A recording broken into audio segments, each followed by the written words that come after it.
आहना की पढ़ाई पर अब इस घर में नया तूफान खड़ा हो चुका था। घर की चौखट पर कभी इतनी हलचल नहीं हुई थी जितनी उस दिन हुई, जब दुर्गा देवी ने पूरे परिवार के सामने अपनी आवाज बुलंद कर दी। उनके शब्दों ने मानो हवाओं को भी रोक दिया। मैंने फैसला कर लिया है, दुर्गा देवी ने ठंडी पर सख्त आवाज में कहा। मेरी छोटी बहू आहना अब बीए का फाइनल एग्जाम देगी। इस घर में अगर किसी को ऐतराज है तो मुझे उसकी जरा भी परवाह नहीं, क्योंकि मेरी बहू ने मुझे मेरा बचपन, मेरे अधूरे सपने और जीने का हक फिर से लौटा दिया है। उनके ये शब्द सुनकर पूरा घर हिल गया। बड़ी बड़ी आंखों से सभी ने एक दूसरे की तरफ देखा, जैसे मानो किसी ने आसमान से बिजली गिरा दी हो। सबसे पहले आवाज उठी ठाकुर जी की।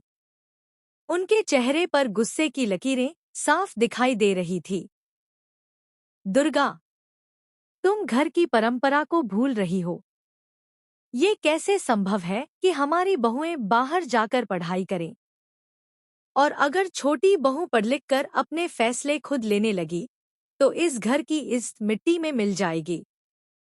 लेकिन इस बार दुर्गा देवी पहले जैसी चुप रहने वाली नहीं थी। उनकी आंखों में अब कमजोरी नहीं बल्कि ज्वाला दिख रही थी। ठाकुर जी, उन्होंने ऊंची आवाज में कहा, यह घर मेरा है और मेरी बहुएं मेरी जिम्मेदारी है। मैं ही तय करूंगी कि उन्हें क्या करना है और क्या नहीं। आप मेरी बहू के खिलाफ एक शब्द भी नहीं बोलेंगे। उनकी बात सुनकर वहां मौजूद हर कोई अवाक रह गया।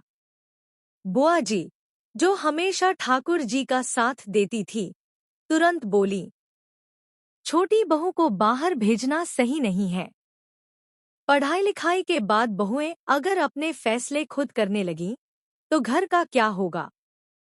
हमारी परंपरा और मर्यादा का क्या होगा? लेकिन दुर्गा देवी का जवाब और भी कड़ा था। बुआ जी, परंपरा तब तक ही अच्छी लगती है जब तक वह औरतों के सपनों को कुचल न दे। मेरी बहुएं कैदखाने में नहीं जी रही हैं। अब से इस घर में सिर्फ वही होगा जो मैं सही समझूंगी। दुर्गा देवी की इस घोषणा ने आहना की आंखों में खुशी के आंसू ला दिए। उसने कभी सोचा भी नहीं था कि वही सास, जो कभी उसके हर कदम पर रोक लगाती थी, आज पूरे परिवार के सामने उसकी सबसे बड़ी ढाल बनकर खड़ी होंगी। लेकिन जहां आहना का दिल दुआएं दे रहा था, वहीं ठाकुर जी का गुस्सा सातवें आसमान पर पहुंच गया। उनके अंदर एक ज्वाला जल रही थी, हार की ज्वाला, अपमान की ज्वाला। उस दिन उन्होंने मन ही मन ठान लिया कि अब जो भी करना पड़े, दुर्गा देवी और आहना दोनों को सबक सिखाकर रहेंगे। असल में ठाकुर जी की असली चाहत और लालसा कुछ और थी।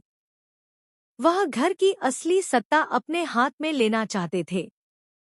उन्हें पता था कि दुर्गा देवी की तबीयत दिन ब दिन बिगड़ रही है और सही मौके पर वह इस घर की कमान अपने हाथों में लेकर नए मालिक बन सकते हैं।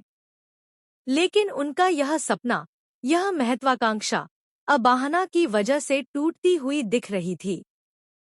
क्योंकि दुर्गा देवी ने ठान लिया था कि इस घर की बागडोर अब किसी और को नहीं, बल्कि आहना को ही सौंपी जाएगी। रात के अंधेरे में, जब सब सो चुके थे, ठाकुर जी अपने कमरे में टहलते हुए खुद से बुदबुदा रहे थे। दुर्गा, तुमने मेरी राह में कांटे बिछा दिए हैं, लेकिन याद रखना, मैं कांटों को रौंदकर अपनी मंजिल तक पहुंचना जानता हूँ। उनकी आंखों में एक खतरनाक चमक थी। वहीं आना अपने कमरे में बैठी, हाथ जोड़कर भगवान से प्रार्थना कर रही थी। हे ठाकुर जी, मुझे शक्ति देना, ताकि मैं न सिर्फ अपनी पढ़ाई पूरी कर सकूं, बल्कि इस घर का मान भी रख सकूं। आने वाले समय में